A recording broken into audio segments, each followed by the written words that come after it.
Continue. All right, welcome to Life's Not Linear. Today is Andrea Weaver.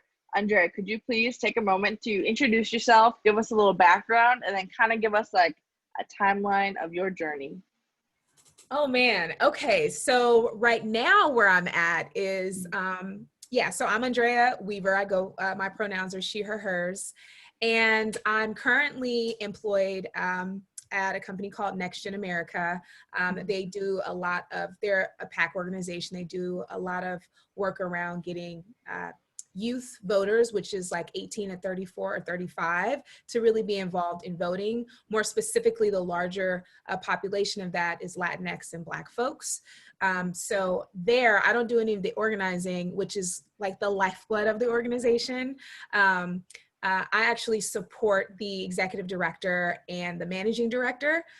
And I had our diversity, equity, and inclusion department. This is the first time they've ever had one. So I'm really, really excited to just be really a part of that and given the opportunity to really make a lot of changes. And we have, and I'm so proud of my team and just the amazing work folks just are willing to do when you just give them the opportunity. You asked me about timeline. What do you want to know about this timeline? Because I could go all day. I guess just wherever I want to know about you, where your wisdom has come from, your best and worst experiences, and like kind of what you've learned and where your strength comes from and how you've like persevered. So whether you want to start with like childhood, whether you want to start with, collegiate age, wherever you want to start, I'm down. Okay. I have such an interesting background. So I was one of those super smart kids. Sorry. And I don't mean that in like oh, my parents said I was smart. By the time I was in kindergarten, I was reading at the second grade level. And that was much due to my parents just giving me things to do because I was just like needing information and knowledge, and them teaching me how to read was just a part of those. So you can imagine how, interesting it can be when you're that age and no one else really relates to you. And so really having to, even growing up in Oakland, California, East Oakland specifically, with really navigating that space and understanding that like you live these double lives, right? You grow up in the hood, you have that part of you. And then I loved reading and I loved hanging out. I also loved sports. So I played basketball from, third grade to high school, right? That was a big part of my life. And I think, and then my parents were also activists. My dad spent so much time at the Oakland School District really advocating for kids in the school districts, specifically Black and brown babies. Before we even really started pointing it out, he was always a person like, he used to say, don't ever forget you Black, because somebody will remind you. And my brother and I I'm a light-skinned Black woman, right? And so there's some privilege there. And my brother was a dark-skinned boy at the time.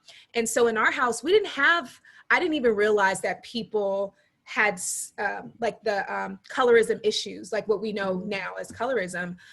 My dad is very, very, very fair skinned with green eyes, but of course Black features. And so is my mother, really, really, really fair skinned.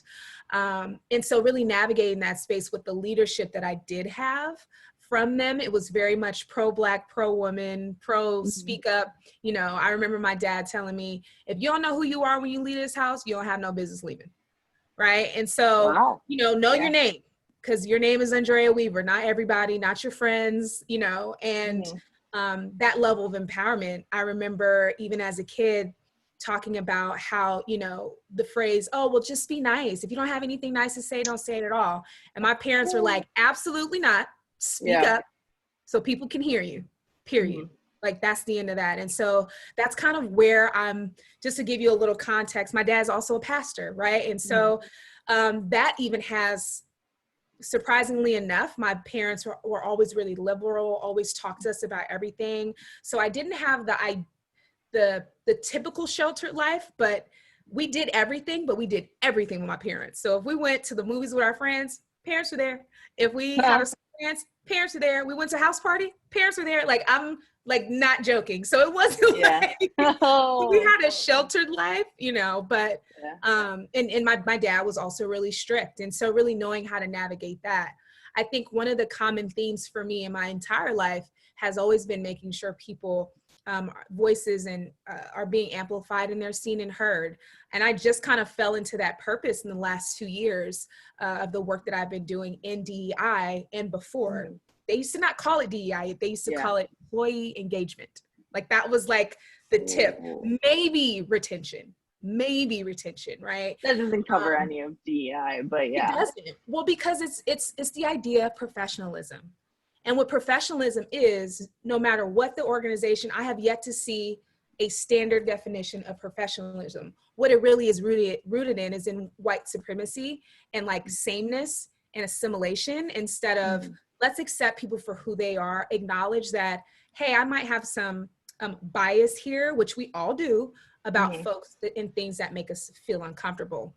So I'm kind of like bouncing back and forth in my timeline. Let's see. I have failed so many times, but I've always failed forward. So I've learned hard lessons. I've been to jail before. Like just making dumb, young mistakes. Wasn't convicted of anything, but got into an altercation that I started with someone that I was seeing at the time. And once I got in jail, I realized like, you know, you go as a Black person, you go to jail often because when they pull you over, they take you in, think you're drunk. So you spend the night or you might spend a couple hours, right? And I know that might sound surprising to folks, even for someone that sounds like me, but don't get it twisted. Like people don't care about how you sound. They're really looking at how you look. And we all know the level of discrimination and just kind of targeting that happens with police, especially in neighborhoods that are mostly populated by Black and brown folks. So that's always been my story and that's fine. But this one time I stayed for like 6 days. And I remember, my sister, hey, you want us to bail you out? And I was like, nah, I'm just staying here. So they let you go? Like, yeah, and they let me go. And but while I was there, I really like understood that my life wasn't that bad. And my reaction was my reaction, right? And to take that, you know, to be so reactionary and be so angry, you know, I couldn't imagine if I had a weapon or had, you know, picked up something or whatever, right? And not to harp on that, but that's like really one of the hugest shifts in my life that really helped me understand that it wasn't even in the going to jail. It was the conversations that I had with women that had to actually protect themselves in a ways that I could never relate to, right? You know, their boyfriends are pimps and they're, you know, being put out in ways that they wouldn't necessarily agree with, but they don't feel like they have options. And when someone feels like they don't have options, they don't have options, right? Yeah. But going back a little bit, my mom, so I'm gonna give you a quick timeline. So please. In 2005, I graduated high school and, well, let me go back a little bit more. So when I was about 14, 15, my parents got a divorce. And it was, I grew up in an abusive household. It wasn't for me, it was between my parents. And so when my mom finally decided to leave, it really like warped my mind. And what I learned in therapy, shout out to my mama, because that was not common for Black folks back then. Yeah, that's awesome. That to go to therapy and not just be medicated. And it really saved my life. And as I continue to talk, you also hear how things show up for me. And when I know it's time to go see someone, because of that staple in my life when I was 14, 15 years old, going to therapy and working through my issues, right? Or my opportunities is a better word. And so in 2005, I graduated high school and I was like, I'm gonna take a break from school. I'm gonna you know, do my hot girl summer thing before it was hot girl summer. And right at the top of 2006, my mom was diagnosed with pancreatic cancer.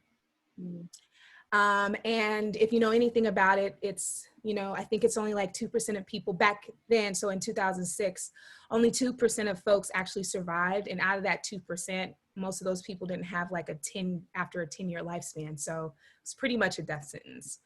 That was in January. Then my brother was diagnosed with a rare form of leukemia in April. Oh, I'm so sorry. And it was, you know, I'm very much the like responsible sibling. So just really getting things in order or whatever. And I remember my mom telling me not to tell my sister that they had pretty much said that they couldn't do any more chemo. There was nothing left to do.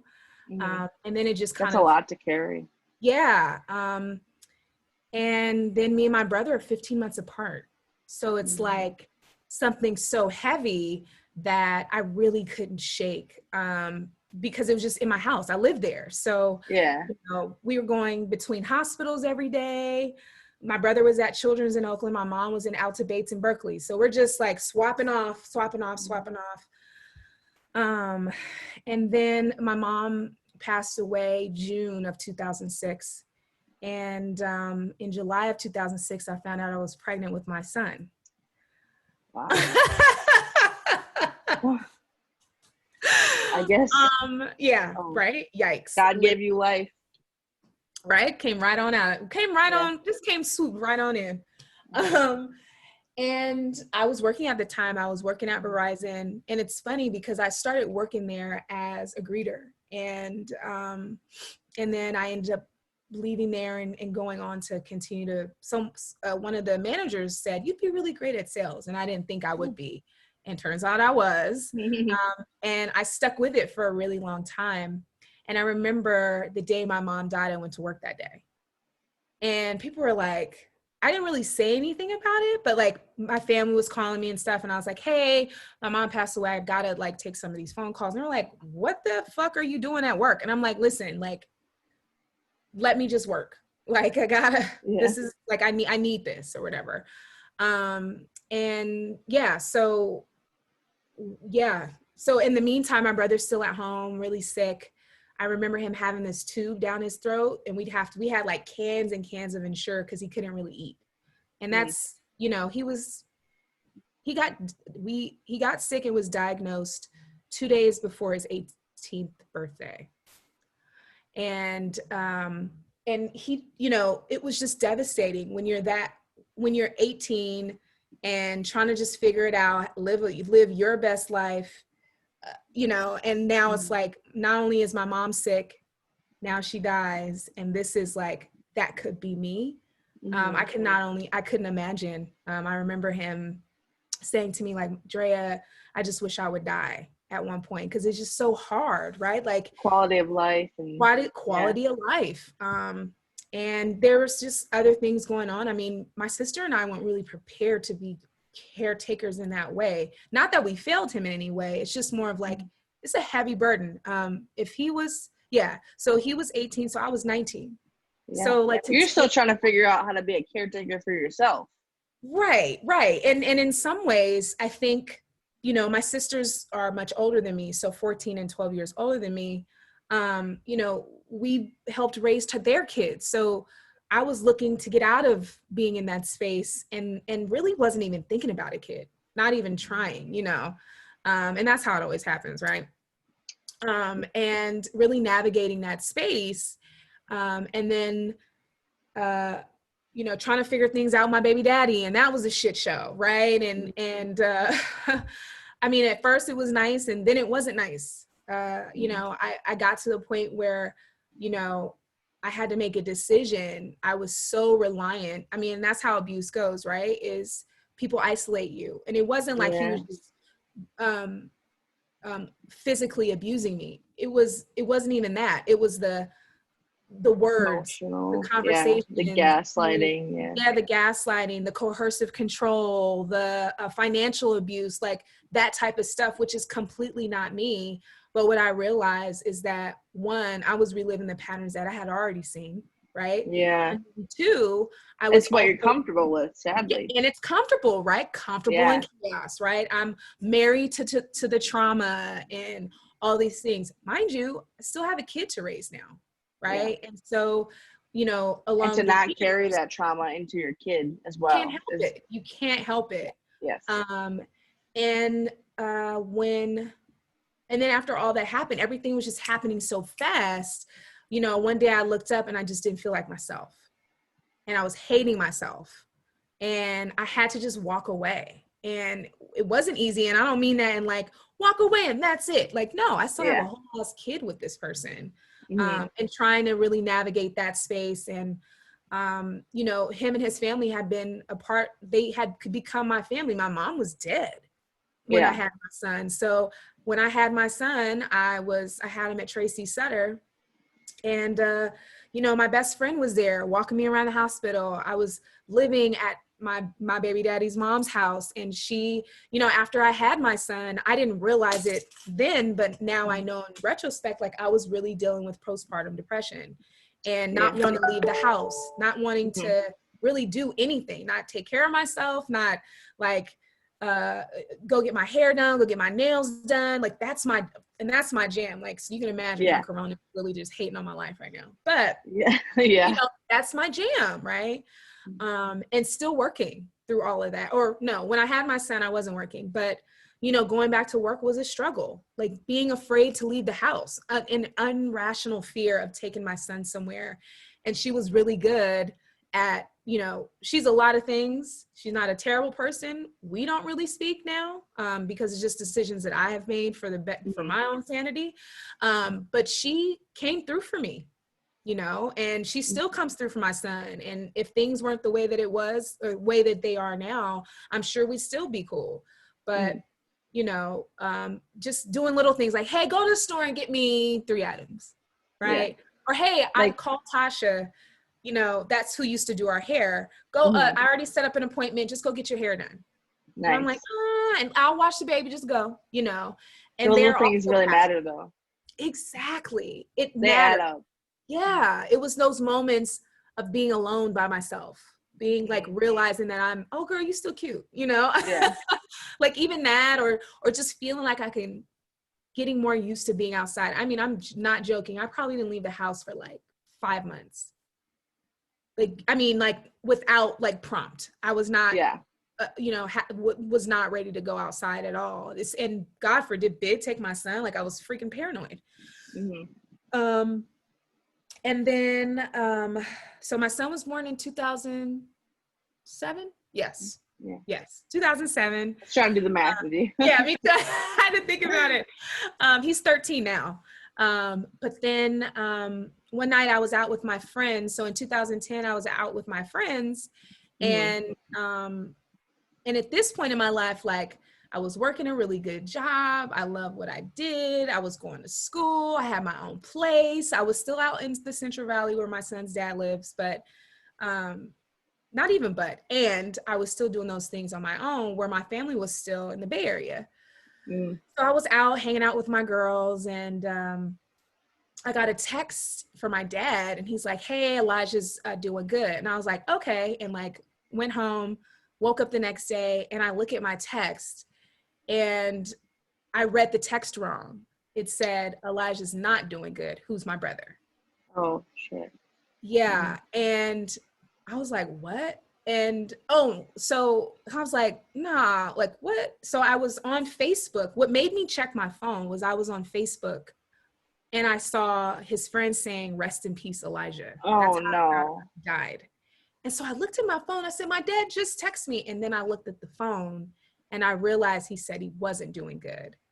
And, you know, you're out drunk or whatever. You see text, you're like half-assed. You're like, I can get to it later. Right. But in that moment, once I realized it, like, I was just like devastated.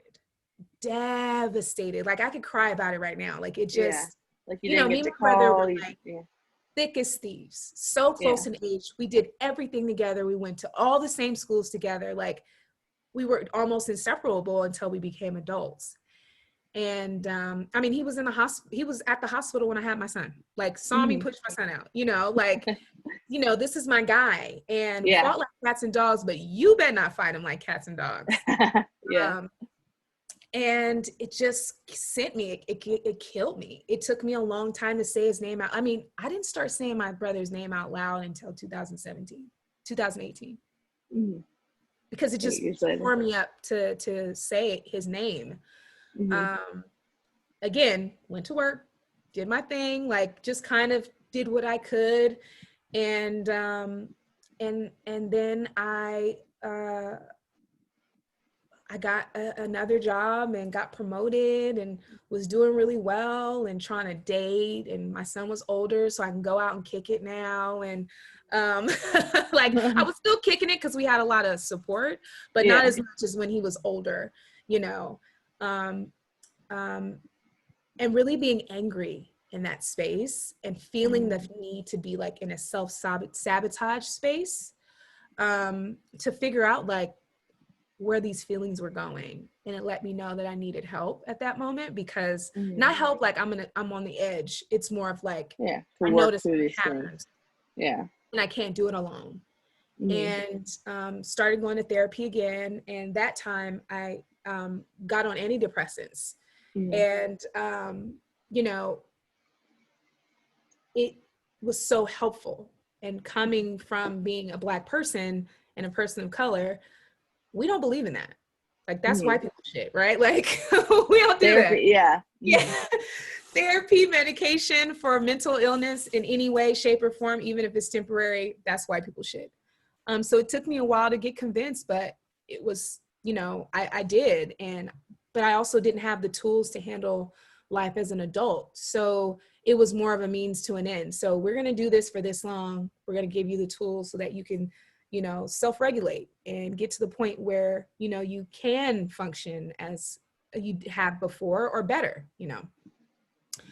And then, I don't know, I had a couple amazing jobs and, continued to really thrive in the workplace, and really realizing that my worth wasn't in a job, it was in the work that I was doing.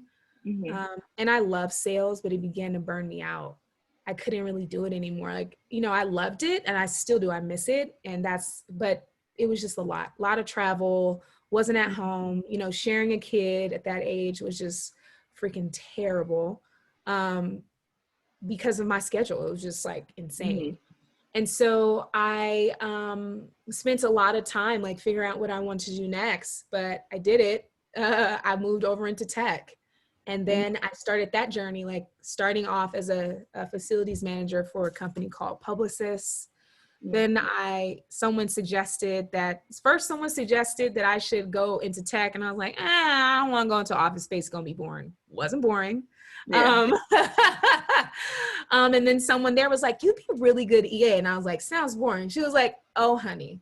Then that wasn't boring. Keep going up and up. Mind you, if you notice, I haven't mentioned school not one time, like except once. Going to school, never finished. I've probably taken so many damn classes. I got an AA in something, maybe 2 or 3 things, right? But never just finished it all the way through. But any time that I've struggled or found something that needed to be done, I did it and just came through. And that's what I meant when I said falling forward constantly, right? A lot of times the rug has been like snatched from underneath me, but and both because of my own decisions, and things that I just had absolutely no control over. And so me getting into my purpose now, which is really educating folks and making sure no matter where I'm at, no matter what my title is, amplifying voices, and giving people the knowledge that they need to be just fucking better human beings, was birthed out of these experiences. And so, the last couple of years, all of my EA jobs have also overlapped in people teams, whether it was recruiting, whether it was diversity and inclusion, whether it was just an overall like owning, being a chief of staff, all people oriented, building out frameworks, all the things.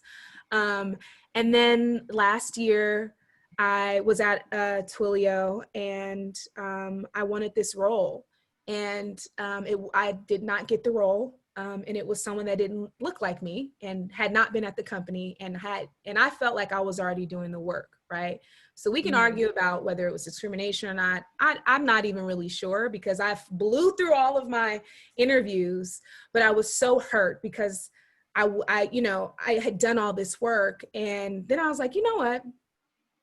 It's time for me to go. So I left. Now, I honestly had never even thought about leaving.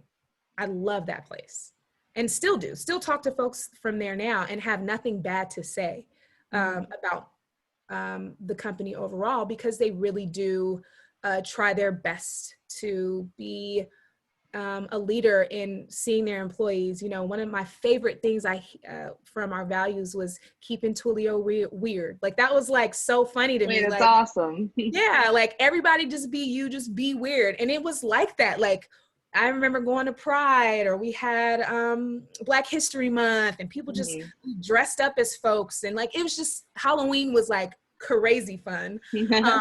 You know, but I left because I needed something else. So like I said, like I realized a long time ago, it's the work for me, not the job title. And so kind of leading up into next gen, and let me just be clear, I've been fired before. I've had toxic work environments where I've had to quit. I've had to grandstand CEOs for handing me trash as I walk past their desk, for using derogatory terms towards women in or around the vicinity of myself, really calling people out about their piss poor, just their piss poor way of dealing with life. And so I skipped all the job stuff because that's just the job shit. But at the core, that's who, like the amplifying voices, making sure people have what they have, is important to me. I mean, I built a whole framework for our global ERGs at Twilio, where no one was doing it, right? No one asked me. I just felt like it was necessary. So now here I am at Next Gen, and it was, you know, I started May 17th, and it's what, I don't know. August 11th? Also Labor Days. August 11th, and you know, not only did I started as an executive assistant, now we're talking about, you know, managing our diversity and equity and inclusion efforts, and partnering with my amazing teammate, Raquel Barajas at Next Gen. We just did the damn thing.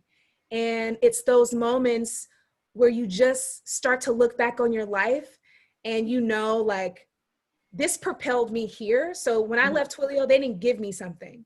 I left, and now I'm here, and it's bigger than what I had thought, right? And there's this verse in the Bible, no matter if you believe in the Bible or not, they got some quotables in there. Yeah. So one of my favorites is, and I actually have it tattooed right here. It's nice. Exceedingly above all you can ask or think, right? And so that was that moment for me. And that's literally my life. Like this, exceedingly above all that you can ask or think. This one thing doesn't work, and I just keep pushing, right? Because it's not linear. It is a cycle. Yeah. All those things I went through made me be introspective, made me think through more of who I was, what I needed, grabbing the tools I needed as I kept going. Had I have stopped and not fallen forward, but just stayed in the shit. And I don't mean this as like Gary V, like fuck everything. No. Struggle. Yeah. And I love Gary V, no shade. Yeah, but yeah. Sometimes people make it seem too easy. It's not.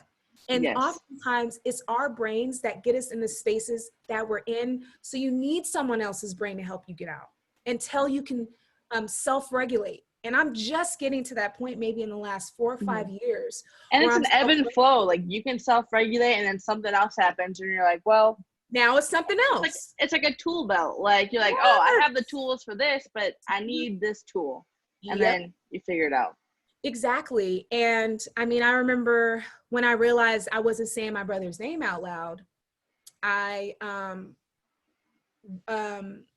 immediately started going to a therapist and started unpacking some shit. Raj Kumari was an executive coach that I had. And I was a shoo-in for her at Twilio, and it was life-changing. I wasn't even looking for it, right? So exceedingly above all that I can ask or think, things that are given, I didn't even have to pay for that.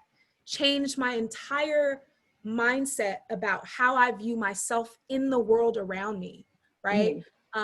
Even bringing that here where I work now and then branching out. So now I'm starting my own thing where I want to teach more classes for everyday folks about diversity, equity, inclusion, and taking that lens that is just race, because race is like at the top. Like, let's be clear.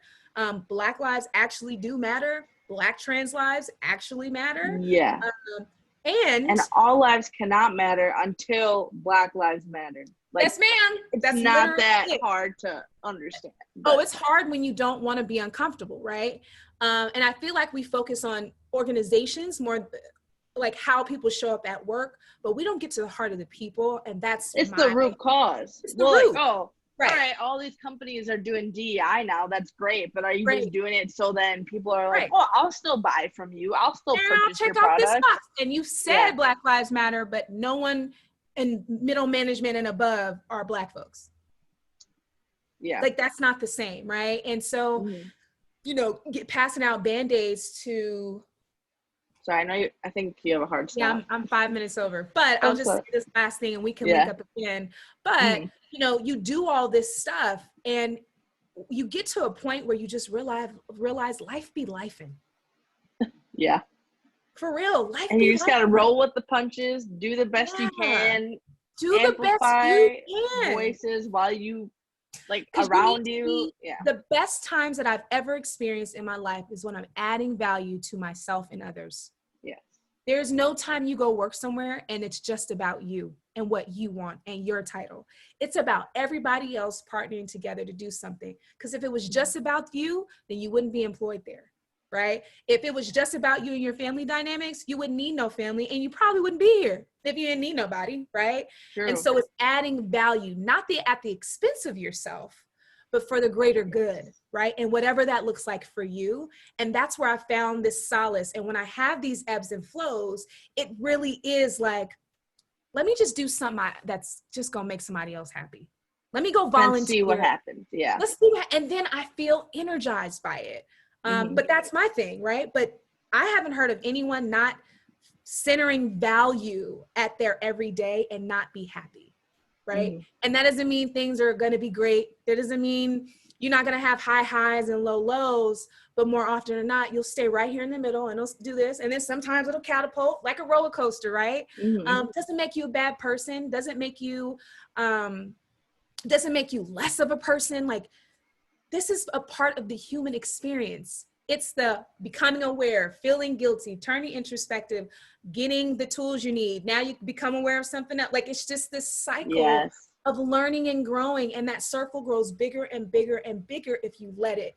There's no destination where it's like, all right, I'm done. No, because I think once we accept that, we feel better. Yes. We feel more comfortable being uncomfortable because we're like, okay, this is my cycle. I won't be uncomfortable forever. You get a break. Yeah, exactly. All right. I know you got to go. I do, but I didn't want to leave. No, it's okay. This is just episode 1 of your series. So. Awesome. Well, thank you so much. Reach back out to me, everyone. Should I give people all of the things? Sure, and I'll put it in the post too. Okay, cool. So you can email it to me if you want. Oh, cool. I'll email you all of my stuff. But you guys can always find me on Instagram, on LinkedIn. Just look up Andrea Weaver. I'm in there. I'm usually the only Black Andrea Weaver. It's mostly white women, so you can't miss me.